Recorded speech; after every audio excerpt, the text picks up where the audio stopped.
Hi my dear. आज हम पढ़ाएंगे नरेशन। क्या पढ़ाएंगे आज? नरेशन। अब देखो नरेशन क्या होता है। वक्ता के कथन को व्यक्त कर देना नरेशन कहलाता है।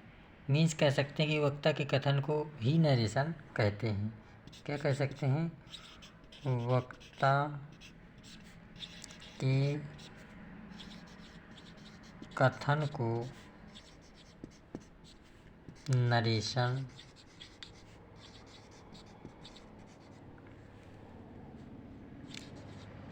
कहते हैं। ठीक माय डियर। इसके बाद किसी भी कथन को दो तरह से व्यक्त किया जा सकता है। मीन्स किसी भी कथन को दो तरह से व्यक्त किया जा सकता है।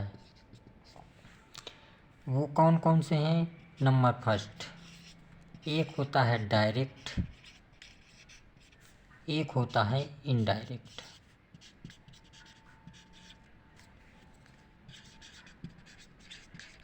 इनडायरेक्ट।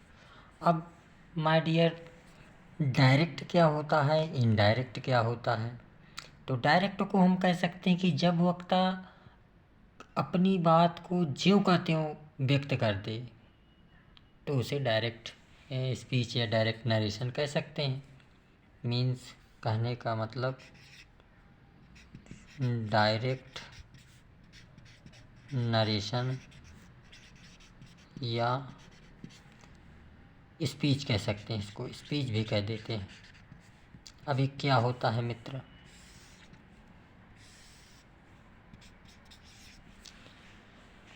कहा जाए कि जब वक्ता के कथन को ज्यों का त्यों व्यक्त की कर दिया जाए तो उसे डायरेक्ट नरेशन कहते हैं।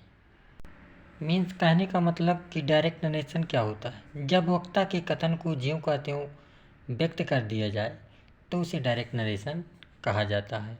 अब इसके बाद इनडायरेक्ट नरेशन क्या होता है, इसको भी देख लेते हैं। तो कह सकते हैं कि अब इनडायरेक्ट नरेशन क्या होता है? जब वक्ता के कथन को अपने शब्दों में व्यक्त किया जाए तो उसे इनडायरेक्ट नरेशन कहते हैं। इसके बाद अब देखो, डायरेक्ट में दो क्लाजें होती हैं। एक होती है रिपोर्टिंग वर्ब और एक होती है रिपोर्टेड स्पीच। देखो रिपोर्टिंग वर्ब क्या होती है? रिपोर्टिंग वर्ब उसे कहते हैं जो इन्वर्टेड कामा के बाहर रखी जाती है। मीन्स कहा जाए कि वक्ता द्वारा जिस वर्ब का प्रयोग किया जाता है, वक्ता द्वारा जिस वर्ब का प्रयोग किया जाता है उसे रिपोर्टिंग वर्ब कहते हैं। क्या कहते हैं? रिपोर्टिंग। और एक होती है reported speech.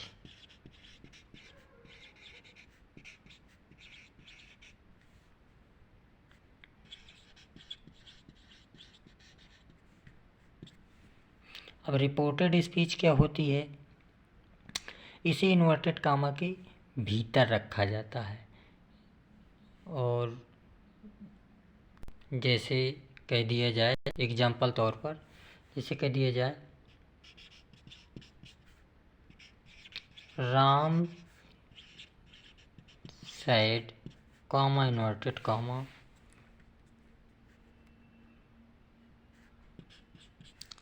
I am going to market। तुम देखो माय डियर, जो इन्वर्टेड कामा के बाहर वाला भाग है इसको कहेंगे रिपोर्टिंग वर्ब। जो इन्वर्टेड कामा के अंदर वाला भाग है इसको कहेंगे रिपोर्टेड स्पीच। रिपोर्टेड ये स्पीच है जो इन्वर्टेड कामा के बाहर वाला भाग है, और इसको कहेंगे रिपोर्टिंग वर्ब। क्या कहेंगे? Reporting verb. ठीक माय डियर। अब देखो, कुछ रूल्स होते हैं जो डायरेक्ट से इनडायरेक्ट में बदलने के नियम होते हैं। वो रूल्स कौन से हैं? कहा जाए rules of changing direct into indirect speech, कह सकते हैं rules of changing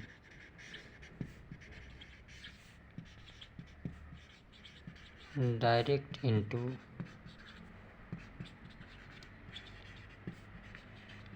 indirect.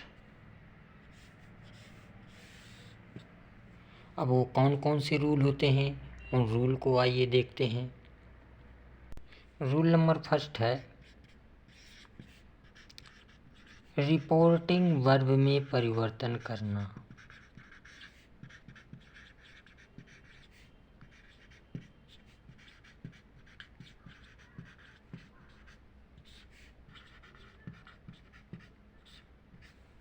Rule number दूसरा है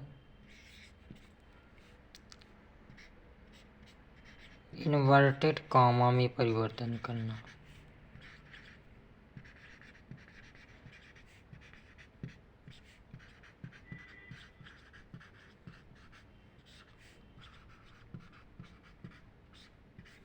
रूल नंबर थर्ड है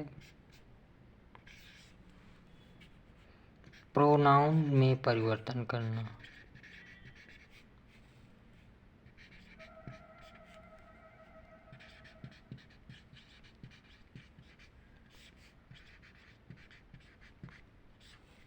रूल नंबर फोर्थ है टेंस में परिवर्तन करना।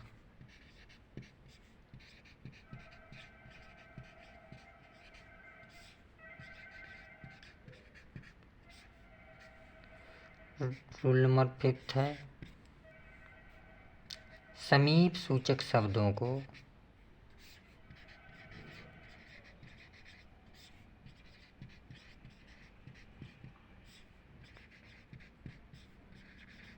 दूर सूचक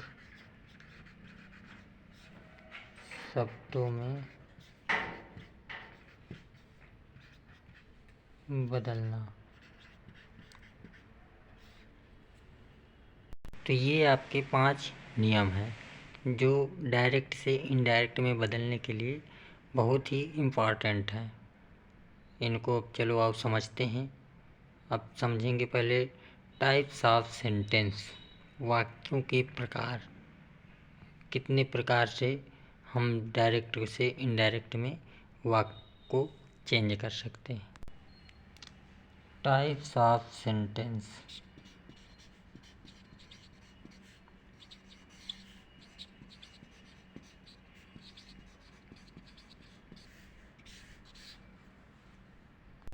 पहला है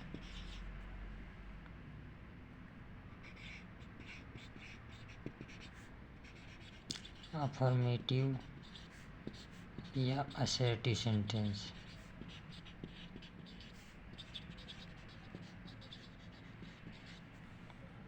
रूल नंबर दूसरा है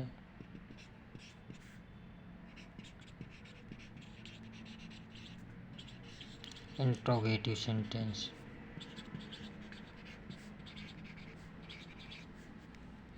तीसरा है इम्परेटिव सेंटेंस।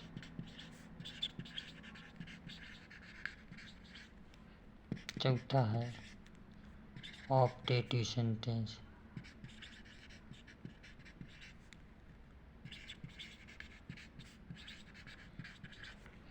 पांचवा है exclamatory sentence.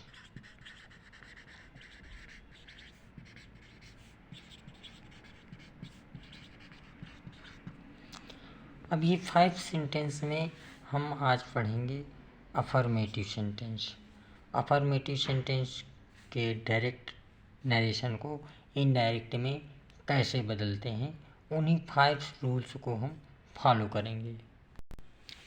Direct into indirect speech in affirmative sentence. Affirmative sentence में डायरेक्ट से इनडायरेक्ट में कैसे बदलते हैं, तो माय डियर अब उन्हीं 5 रूल्स को हम फॉलो करेंगे। पहला रूल था रिपोर्टिंग वर्ब में परिवर्तन करना। किसमें? रिपोर्टिंग वर्ब में परिवर्तन करना। अब रिपोर्टिंग वर्ब में चेंज करना। अब रिपोर्टिंग वर्ब क्या क्या होती है? यदि अफर्मेटिव सेंटेंस में से आए, क्या आए? से या सेज या बिल से। इसके बाद यदि टू ना आए तो कोई परिवर्तन इनमें नहीं होगा। यदि इनके साथ टू प्रीपोजिशन लग जाए, यदि इनके साथ टू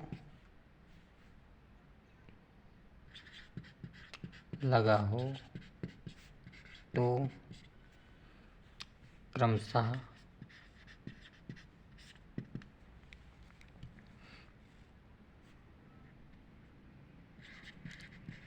से टू को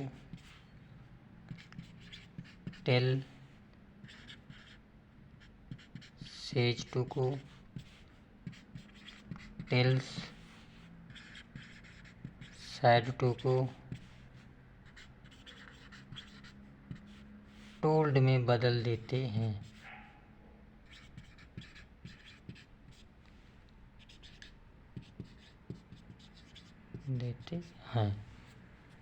ठीक।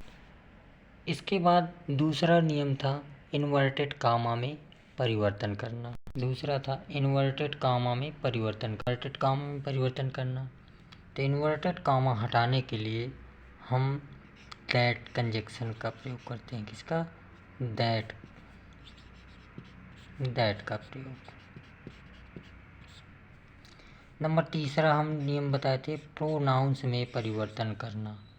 अब प्रोनाउंस क्या होते हैं, इसके लिए हम अलग से वीडियो बनाएंगे, उसमें आप लोगों को हम समझा देंगे कि प्रोनाउन क्या होता है। हालांकि प्रोनाउंस आप लोग परिचित होंगे, अदरवाइज हम नेक्स्ट वीडियो तो बना देंगे प्रोनाउंस क्या होते हैं।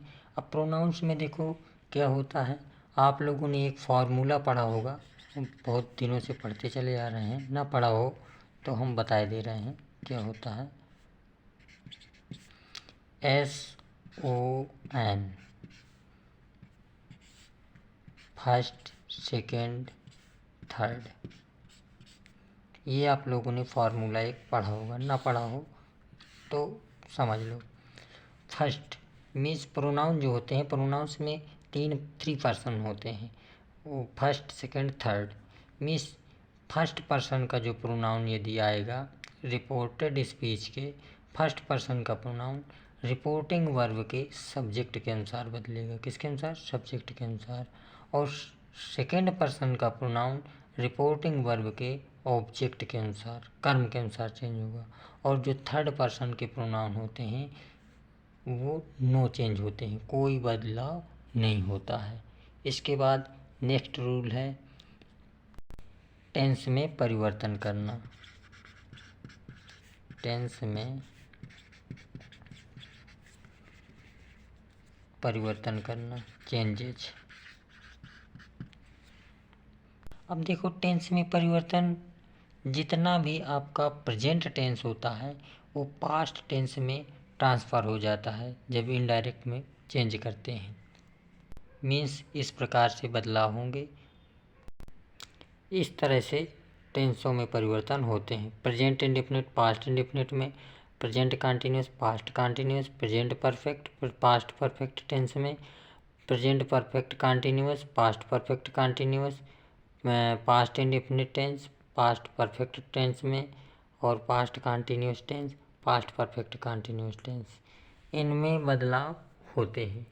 और जो फ्यूचर टेंस होते हैं, जो फ्यूचर टेंस जैसे यदि रिपोर्टेड स्पीच के वाक्य में मान लो शैल आ जाए और विल आ जाए, तो हम जब इनडायरेक्ट में बदलेंगे तो शैल को शुड में बदल देना है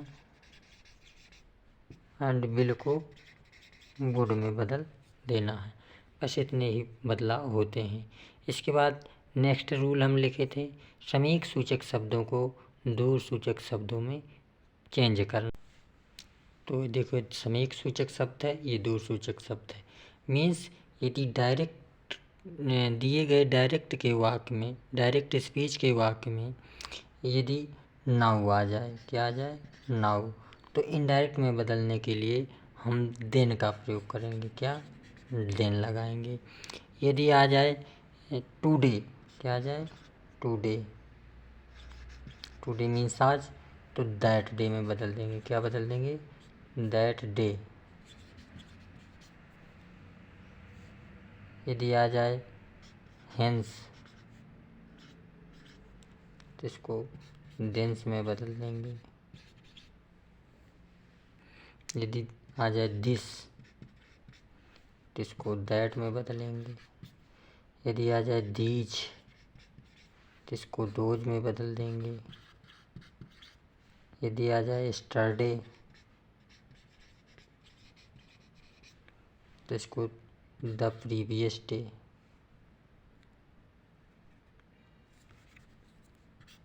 द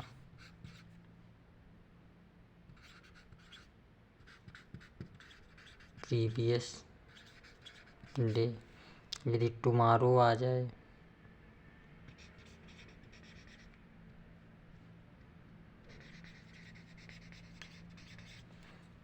द नेक्स्ट डे।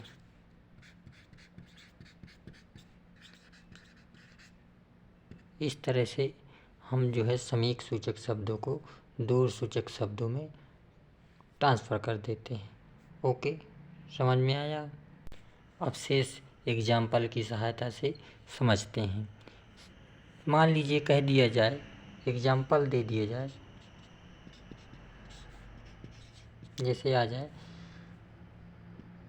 ही से कॉमा इन्वर्टेड कॉमा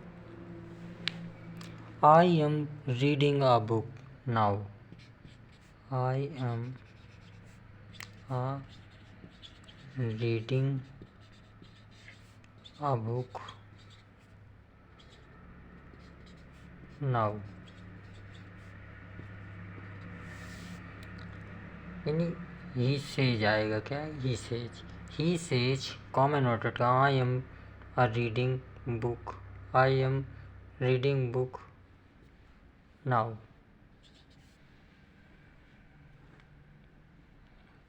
अब इसको हमें इनडायरेक्ट में बदलना है। किसमें बदलना है, इनडायरेक्ट में। तो अब कैसे, सबसे पहले हमें ये देखना है कि जो दिया गया हमारा सेंटेंस है, जो जो हमारी रिपोर्टेड स्पीच है, इसको समझना है। ये हमारा सिंपल अफर्मेटिव में है, इंट्रागेटिव में है, इम्परेटिव में है, ऑप्टेटिव में है, एक्सक्लेमेटरी सेंटेंस में है। तो हम पहले इसको देखें। I am reading a book now, मैं अभी पुस्तक पढ़ रहा हूँ, मीन्स ये सिंपल सेंटेंस में। जब सिंपल में है तो हम जब इनडायरेक्ट में बदलेंगे तो कैसे, सबसे पहले हमने नियम पहले लिखाया था डायरेक्ट से इनडायरेक्ट में बदलने का, रिपोर्टिंग वर्ब में परिवर्तन करना। तो रिपोर्टिंग वर्ब में परिवर्तन करेंगे, कब करेंगे, यदि हमने लिखवाया था यदि सेज, सैड आया, इसके साथ यदि कोई प्रीपोजिशन ना लगा, टू प्रीपोजिशन ना लगा हो, तो इसमें कोई चेंजेस नहीं होगा। तो सेज को हम सेज लिख देंगे। दूसरा रूल था इन्वर्टेड कामा में परिवर्तन करना।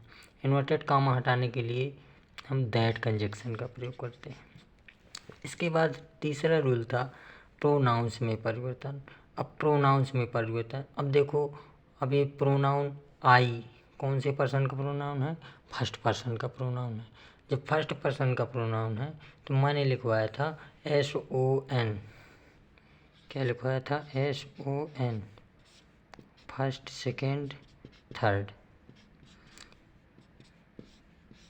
यानी फर्स्ट पर्सन का प्रोनाउन रिपोर्टिंग वर्ब के सब्जेक्ट के अनुसार, अर्थात ये फर्स्ट पर्सन का प्रोनाउन रिपोर्टिंग वर्ब के सब्जेक्ट के अनुसार, ही के अनुसार चेंज होगा। तो हम यहाँ क्या लिखेंगे, ही। इसके बाद तीसरा रूल था टेंस में परिवर्तन करना। लेकिन एक बात जरूर ध्यान रख लीजिएगा, यदि हमारी रिपोर्टेड स्पीच का सेंटेंस, यदि हमारा रिपोर्टिंग वर्ब का टेंस यदि प्रेजेंट और फ्यूचर में हो, तो रिपोर्टेड स्पीच के टेंस में कोई परिवर्तन नहीं होता है, इसलिए इसके टेंस में कोई परिवर्तन नहीं होगा। इज आ जाएगा, रीडिंग आ जाएगा, आ बुक। अब इसके बाद नंबर फिफ्थ था समीक सूचक शब्दों को दूर सूचक शब्दों में बदलना। तो नाउ को दिन हो जाएगा, ये बन गया। जैसे एक एग्जाम्पल और ले लेते हैं और समझ लेते हैं। He sad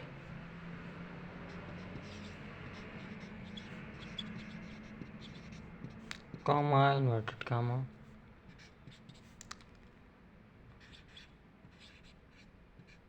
I write a letter inverted comma close।